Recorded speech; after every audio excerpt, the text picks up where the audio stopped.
శుభమస్తు కార్యక్రమానికి స్వాగతం. మీరు ఫోన్ చేసి రిజిస్టర్ చేసుకోవాల్సిన IVRS నంబర్స్ 5051010631255563. మీరు రిజిస్టర్ చేసుకునే విధానం మీ పేరు, పుట్టిన తేదీ, పుట్టిన సమయం, పుట్టిన స్థలం, అలాగే మీ సమస్య. వర్డ్ డీటెయిల్స్ లేని వారు ప్రశ్న జాతకం ద్వారా మీ సమస్యకి పరిష్కారం తెలుసుకోవచ్చు. జ్యోతిషంలో డాక్టరేట్ పొందిన తొలి తెలుగు మహిళ డాక్టర్ సంధ్యాలక్ష్మి గారు మీ సమస్యలకి పరిహారాలు తెలియజేస్తారు. నమస్కారం అమ్మా. నమస్కారం ప్రేక్షకులకి నమస్కారం. ఈ రోజు మన శుభమస్తు కార్యక్రమంలో పుట్టిన పిల్లలకు జాతకం ఎప్పుడు రాయించాలి, అలాగే జన్మ నక్షత్రం రోజు మనం చేయవలసిన శాంతులు, పూజల గురించి తెలుసుకోబోతున్నాం. అమ్మ, ముఖ్యంగా విద్యార్థులు లలితా సహస్రనామాల్ని ఏ విధంగా చదవాలంటారు? విద్యార్థులు లలితా సహస్రనామం అంటే రోజు ఒకసారి చదివితే చాలా విశేషం. లేదు ఒక ప్రత్యేకమైనటువంటి పరీక్ష కోసం కానీ ఒక ప్రత్యేకమైన దానికోసం కానీ చెయ్యాలి అని అనుకుంటే ఒక నెల రోజులు ఎవరు 3 సార్లు అంటే ఉదయం, మధ్యాహ్నం, సాయంత్రం ఎవరు ఆ విధంగా చేస్తారో వాళ్ళ నాలుక మీద నిత్యం సరస్వతి నాట్యం చేస్తుందిట. అలాగే లలితా సహస్రనామాల్ని చదువుతూ అంటే ఏ పూలతో పూజించాలి దేవతని?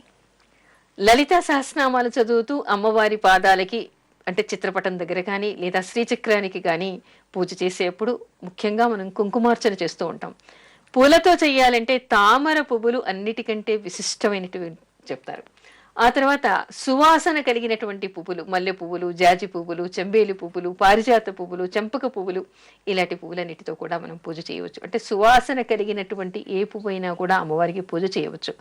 ముఖ్యంగా పత్రిలో అయితే మనం దవనం, మరవం, ఆ తర్వాత అన్నిటికంటే ముఖ్యంగా మనం పెట్టేటువంటిది తులసీ దళాలతో. మామూలుగా ఏం చేస్తాం, విష్ణుమూర్తికి మాత్రమే మనం తులసీ దళాలు పెడుతూ ఉంటాం. కానీ అమ్మవారికి లలితా సహస్రనామం చేసేప్పుడు తులసీ దళాలతో చేస్తే చాలా విశిష్టమైనటువంటి పుణ్యం వస్తుందిట, ఫలితం వస్తుందిట. అంతేకాదు మారేడు పత్రిని మనం శివుడికి పెడుతూ ఉంటాం, బిల్వపత్రి పెట్టి పూజ చేస్తూ ఉంటాం. ఆ బిల్వాలతో కూడా అమ్మవారికి పూజ చేయటం వల్ల, లలితా సహస్రనామం చేయటం వల్ల విశేషమైనటువంటి ఫలితం వస్తుంది అని చెప్తారు. అమ్మ, చాలా మంది తల్లిదండ్రులకు ఒక అనుమానం ఉంటుందమ్మా, అసలు పుట్టిన పిల్లలకు జాతకం ఎప్పుడు రాయించాలి, ఎప్పుడు చూడాలని, అసలు ఎప్పుడు చేయాలంటారు ఇదంతా? మనకి ధార్మిక గ్రంథాలు చెప్తుంది, జ్యోతిష్ శాస్త్రం చెప్తుంది ఏమిటంటే బిడ్డ పుట్టగానే తండ్రి ఆ మాట వినగానే వెంటనే పురిటి స్నానం చేయాలిట. అంటే బిడ్డను చూడకుండానే ముందు స్నానం చేయాలిట. చేసి వెంటనే తను వీలైతే అక్కడే పురుడైనా పర్వాలేదు, ఎవరికైనా బ్రాహ్మణులకి ఏదైనా దానం చేయాలిట. శక్తి అనుసారంగా కొన్ని దానాలు చేయాలి. ఆ తర్వాత ఇంటికి వచ్చిన తర్వాత బ్రాహ్మణులకి అంటే 4వ రోజు, 5వ రోజు, 6వ రోజు రాత్రిపూట స్నానం చేసిన తర్వాత కొన్ని శాంతులు చేసి షష్ఠీదేవి స్తోత్రాలు చదివిన తర్వాత ఒక జ్యోతిష్కుడిని పిలిచి పండు, తాంబూలము, దక్షిణ ఇచ్చి అతనికి నమస్కరించి పిల్లవాడి జాతకం వేయించి దానిలో ఉన్నటువంటి దోషాలు, వాటి పరిహారాలు కనుక్కోవాలి. తర్వాత పురిటి స్నానం తర్వాత 12వ రోజే ఆ దోషాలకి ఏమేమి ఉన్నాయో వాటికి పరిహారాలు కూడా చెయ్యాలి అనేటువంటి విషయాన్ని మనకి ధర్మసింధు లాంటి ఆధ్యాత్మిక గ్రంథాలు చెప్తూ ఉన్నాయి. అంటే ఏమిటి, ఎప్పుడు చెయ్యాలి, ఎప్పుడు రాయించాలి? పుట్టిన వెంటనే రాయించవచ్చు. రాయించాలి, రాయించవచ్చు కాదు, రాయించి తీరాలి. ఎందుకు అంటే మరి ఆ పిల్లవాడికి బాలారిష్టాలుంటే ఎలా తెలుస్తాయి? ఒకవేళ అతనికి ఏదైనా అపమృత్యు దోషాలు ఉంటే ఎలా తెలుస్తాయి? ఏదైనా రోగం రాబోతూ ఉంటే, ఏదైనా గండం రాబోతూ ఉంటే ఎలా తెలుస్తుంది? అది తెలుసుకోవాలంటే ఏం చేయాలి? ఎంతో మంది పిల్లలు, పసిపిల్లలు చనిపోవడం మనం చూస్తూ ఉన్నాం. ఎన్నో వ్యాధులు పడటం మనం చూస్తూ ఉన్నాం. మరి వాటి నుంచి నివారణ జరగాలి అంటే మనం వాటికి శాంతి చేయాలి. శాంతి చేయాలంటే దోషాలు మనకి తెలియాలి కదా. దోషాలు తెలియాలంటే ఏం చేయాలి? మనం జాతకం వేయించి కనుక్కోవాలి. అంటే పుట్టగానే జాతకం వేయించాలని మనకి శాస్త్రం చెప్తోంది. అలాగే చాలా మంది అంటూ ఉంటారు కదా, మా పిల్లాడు పుట్టిన 12 సంవత్సరాల వరకు జాతకం చూపించకూడదు అని చెప్పేసి, ఇలా ఎందుకు అంటారంటారు? అంటే కొంతమందికి అపోహలు ఉన్నాయి. 12 సంవత్సరాల వరకు చూడకూడదు అనేటువంటిది వాదన ఈ మధ్యన చాలా వినపడుతోంది, చాలా మంది చెప్తూ ఉన్నారు. కాకపోతే ఏమిటంటే తల్లిదండ్రుల జాతకం అంటే వాళ్ళ జాతకాన్ని బట్టే పిల్లల జీవితాలు నడుస్తూ ఉంటాయి కాబట్టి పిల్లల జాతక ప్రభావం ఉండనే ఉండదు అనేటువంటి మాట వినపడుతోంది. ఇక్కడ ఒక రకంగా అవును అని చెప్పొచ్చు, మరొక కోణంలో కాదు అని చెప్పొచ్చు. ఏమిటి అంటే ఒక రకంగా అవును అని చెప్పడానికి కారణం ఏమిటంటే పసిపిల్లవాడికి సుఖము, శాంతి, మనస్సు అవేవి అనుభవానికి తెలియవు.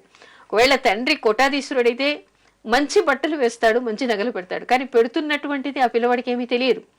మంచి భవనంలో ఉంటాడు, కార్లలో తిరుగుతుంటాడు, ఏసీలో ఉంటాడు.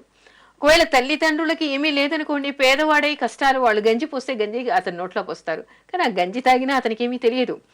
అయితే తల్లిదండ్రులు అనాథలైనప్పుడు, తల్లిదండ్రులు ఇంకోటి ఏంటంటే పిల్లవాడు పెరుగుతూ ఉంటే తల్లిదండ్రులు తప్పుడు పనులు చేయటం, అపశబ్దాలు మాట్లాడడం, దొంగతనాలు చేయటం, చేయకూడనివి చేయటం వల్ల అవన్నీ కూడా పిల్లవాడికి కూడా వచ్చేటువంటి అవకాశం ఉంది. అంటే వాళ్ళ ప్రవర్తన ప్రభావం పిల్లవాడి మీద కూడా పడుతుంది. జాతకం ఏమిటి? పూర్వజన్మ పాపకర్మల్ని అనుసరించి పుట్టిన సమయానికి వేసేటువంటి జాతకం వల్ల పిల్లవాడి జాతకం నడుస్తుంది. కానీ ఈ జన్మలో కర్మ ఏ విధంగా ఉంది, ఎక్కడ పుట్టాడు, తల్లిదండ్రులు చేసేటువంటి వాటి ప్రభావం పిల్లవాడి మీద పడుతుంది. కాబట్టి 12 సంవత్సరాల వరకు ఈ పిల్లవాడు ఏదైనా పొరపాటు చేస్తే దాని దోషం తల్లికి కానీ తండ్రికి కానీ వస్తుంది. దాని దోష ప్రభావం వాళ్ళిద్దరే అనుభవించాలి తప్ప పిల్లవాడికి అంటదు. కానీ పసిపిల్లలకి రోగం వస్తే ఎవరిది? తల్లి తండ్రి ప్రభావం వీళ్ళ మీద ఏమి ఉండదు కదా. తల్లి తండ్రి ప్రభావం కానీ వాళ్ళ ప్రవర్తన ప్రభావం కానీ పిల్లవాడి మీద ఉండదు. కేవలం అతని జాతకాన్ని అనుసరించి మాత్రమే అతనికి యాక్సిడెంట్ అయ్యేది కానీ, అతనికి రోగం వచ్చేది కానీ, మరణం కానీ, ఇవన్నీ కూడా అతని జాతక ప్రభావం వల్లే ఉంటాయి. మరి అందుకని ఏం చేయాలి? మనం జాతకం వేయించి తీరాలి. ఓకే, మాకు కాలర్ లైన్ లో ఉన్నారు మౌనిక. హలో చెప్పండి.